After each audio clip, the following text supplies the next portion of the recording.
Murakaza neza nanone kuri TFZ Rwanda. Ubu tugiye kureba noneho igice cya kane dukomeza isomo rya subnetting. Ubu tugiye kureba noneho uburyo dushobora gusubnetting. Isomo ryanjye ry'ubushize twarebye uburyo dushobora gusubnettinga class A. Ubu tugiye kureba noneho uburyo dushobora gusubnettinga class B. Ubusobanuro ni bumwe, uburyo ni bumwe, ni change ntoya. Iyi video ntabwo iri bube ndende ko ni change ntoya gusa iri bubemo kuko murabizi ko class A ni /8, class B ni /B, class B ni /16. Ufite niyo tandukaniro ririmo gusa. So reka turebera ubusobanuro ni bumwe, subnetting ni bimwe. So urugero rero turi bukoreshe ni urunguru rwa class B, rwa class B address. Nkuko mubibona class B address turakoresha 172.0.0/16. Noneho ni kimwe nuko wabyandika 172.16.0.0 murabyibuka neza ko class A ni /8. Ubwo ni ngiyi iba ari octet ya mbere yonyine, iba iri 255, izindi octet eshatu zikaba ziri .0.0.0. Slide nakoresheje ni imwe, n'ubundi bino murabyibuka nsobanura ko iyi nubwo ari imibare 8 igize 1 octet. Iyo ari rimwe 00 zisigaye ni 128, yari 01 ni 64, yari 001 ni 32 kugera kuri rimwe. Bino murabyibuka neza, mbisobanura muri video iheruka y'igice cya gatatu cya class A, cya subnetting ya class A. N'ubu rero no murabyibuka muri class A. Class B navuze ko ni bimwe, igihinduka ni ikintu kimwe gusa. Muribuka ko hano yari 255.0 hano muri class A, ariko ni 255, ni ukuvuga ngo ni 255 times ni 255.255. ni octet ya kabiri nayo ihindutse 255 muri binary. Murabyibuka neza ko 255 muri binary ingana na ones, ni ones 8.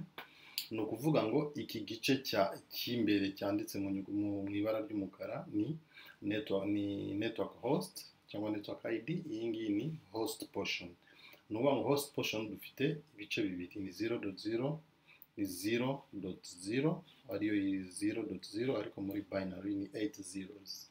Nabyo birasobanutse. So kugira ngo uko bashaka subnet ya mbere, first usable IP, last usable IP, broadcast IP, byose ni metode imwe, ni uburyo bumwe nka class A.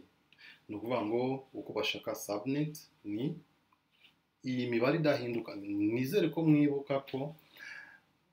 ko mwibuka yuko iyo ari 255.255, ibi bice bibiri by'imbere ntabwo bihinduka, ahubwo hano hari aka mistake nakoze muri kanze ngahindure.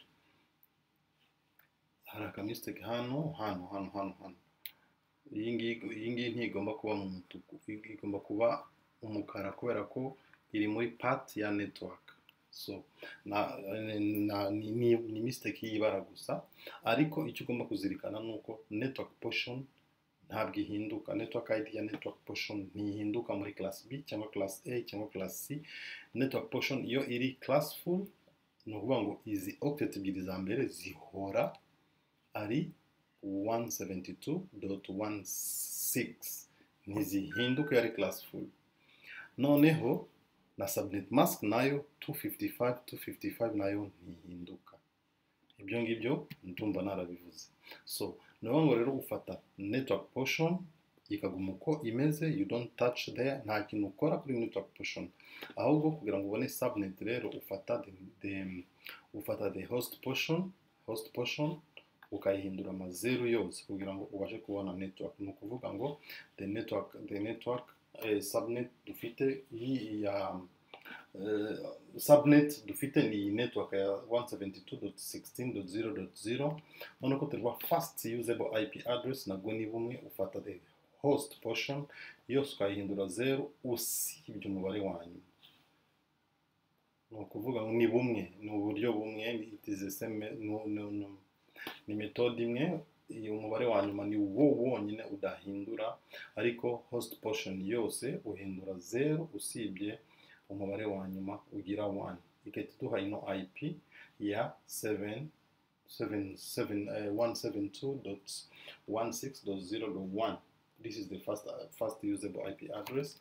Second usable IP, last usable IP address ufata ni ya method imwe n'ubundi uhindura host portion imibare yose rimwe usibye uyu mubare wa nyuma niwo udahinduka.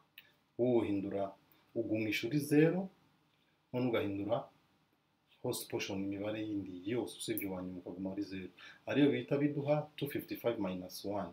Iyi 255-1 kubera iki? Kubera ko iyi last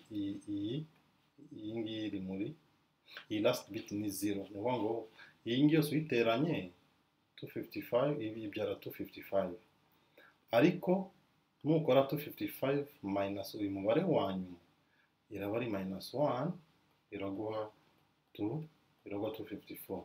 So ni ukuvuga ngo irahita iduha iyi network imeze gutya niba muyibona. Iyi ngiyi iraba ingana n'ubundi na 255, iraba ingana na 254.